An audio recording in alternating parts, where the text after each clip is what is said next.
soil is bad quality, water was barely available. One fine day we thought, this almost feels like we are doing farming in a desert.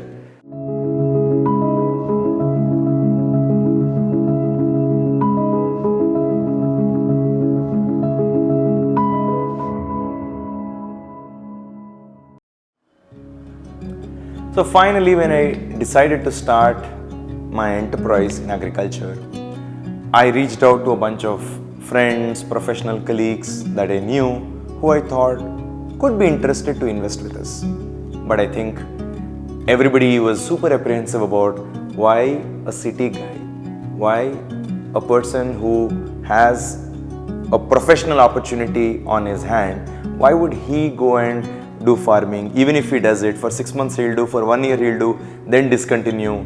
So nobody essentially believed that we would stay in this journey. I incidentally happened to meet my super boss in PwC, Mr. Ramakrishna, again, just to share where we were in our journey of agriculture. I told him I met so and so farmers in this state, that state, all this. I was just giving him story. And then he said, Sathya Raghu, if you are interested to do it, we started purchasing a land. I don't mind investing into you if you want to build this enterprise. Honestly, that was not a fundraising conversation I went for. It was just to share what we were doing and where we were in the journey. I was speechless. And fast forward, I think in October 2010, Mr. Ramakrishna and I went to Raichur. We drove down from Hyderabad, maybe about 6 hours of drive, and almost the last half an hour of drive was essentially the same, looked the same on both sides. No water, no tree, only rocks, no agriculture happening. I was waiting. Why did this person buy this land here? But I also had a story running in my head. There is no other alternative for us. This is where we need to start.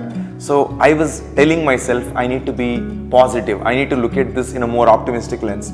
So finally we reached the place where he bought some land. That was still in land acquisition stage. So we went, we saw that, and I said, sir, if we actually succeed in doing anything here, then look at the 25,000-30,000 acres in the vicinity. Nobody is doing anything. We can potentially replicate this success to some portion in the vicinity, provided we succeed. He looked at me. I said, okay, sure, good. If you have that kind of positivity, let us collaborate. So that is how we kicked off. Then we started figuring out first of all, it was all filled with rocks. So we had to first discover soil. It is funny, right? So when you do agriculture, you assume that there is soil. Soil was not seen. There were all small loose boulders and all, or small pebbles, and we had to push off the pebbles to a side for us to find where the soil was. And then when we started doing farming, then in a few months we realized there is too much of rock even below, and it was difficult for plants to grow. There is very less water. We tried about 10 bores. Almost all the bores failed. One fine morning I called Mr. Ramakrishna and said, sir, yesterday we tried 10 bores, all 10 bores failed. As I was calling, I still remember that feeling. I thought he would say, stop this, we will pack the bags and figure out a way to get out of this. But he said, it's okay. You just tried this, right? Think of other ways in which we can get water to that place. I love that conversation. And then we started getting more creative. We started thinking about ways in which, even if water was found at a distance, how can we get that water and do cultivation here? So we started getting more creative. Another problem was soil is bad quality, water was barely available. One fine day we thought, this almost feels like we are doing farming in a desert. So suddenly it clicked. What do people grow in Rajasthan, in desert? And we looked up, we went, traveled, all of that, and we found they grow, one of the crops that they grow is gaur, and it's basically a family of cluster beans.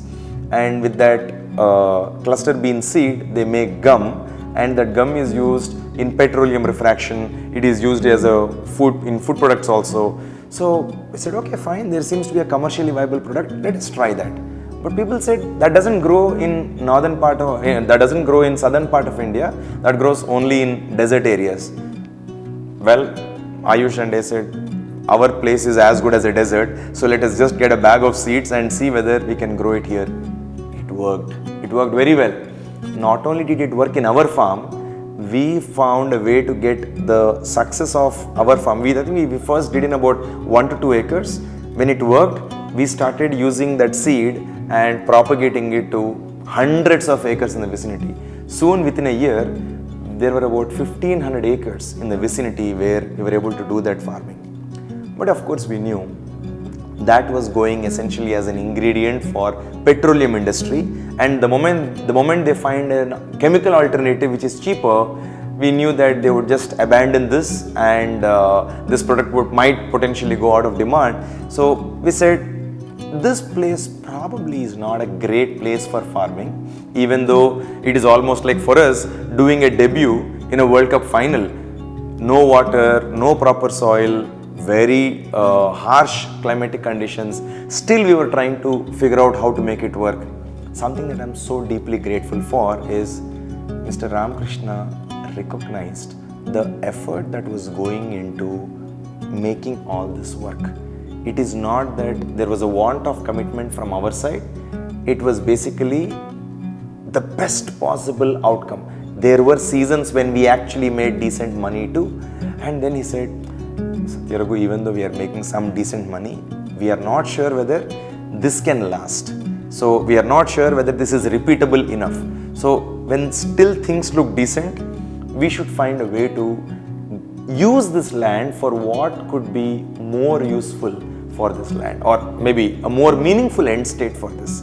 So that is when, one of the ideas which came was around whether this could be turned into a renewable power source, and reached out to the likes of, some leading power companies, and found a way to get a wind mast, evaluated the potential for wind project, a solar project, and fast forward today, about 48 megawatts of solar and wind happen from that particular land. Even though we as Cosmos Green team exited that place is still used for one of the projects, which is making the Cosmos green. So it truly is a sustainability journey, right? We could have probably just sold it off to a player who absolutely disregards planet, who absolutely disregards nature. But that is not the kind of choice we made. We made a choice to exit to a partner who is turning the planet green with green power. One of the ways to look at our Raichur journey is saying that, hey, you tried something in agriculture, you grew something, you took it to market, some succeeded, some didn't, and finally you gave up and did a renewable project. But that is not how we look at our journey. We learned firsthand how to grow, how to till the soil, how to plant, how to get the produce, how to take it to market, how to see money coming from agriculture, and the realities of what farmers in our vicinity experience day in and day out. We saw all of that. For most part of the time, we lived off grid and we experienced all this firsthand. That also taught us that when you make a model, when you make a plan, in the first go, you don't necessarily succeed. You need to have adaptability. You need to analyze objectively what worked, what didn't work, why did it not work. And for the next version of the project, we should be able to incorporate these learnings and make sure that we give a better attempt. That is exactly what happened in our journey. If we also communicate well with our stakeholders, they will travel with us, even though in some versions, in the initial versions, even though there are some hiccups, the stakeholders travel with us. Mr. Ramakrishna not only invested with us in our first project, till date, he continues to be our mentor, our well-wisher, our investing partner, and he ensures that we not only stay focused on our mission, we actually build a sensible business model that can potentially be replicable and scalable. Here is my advice. If you start a business, remember, without pivoting from your first business plan, you will never get it right. It is absolutely unlikely that you get it right. Don't be disheartened. Be aware that your hypothesis will keep evolving. You need to adapt with the times. You need to learn from your journey and make quick, fast improvements so that you will soon get to a model which can potentially succeed.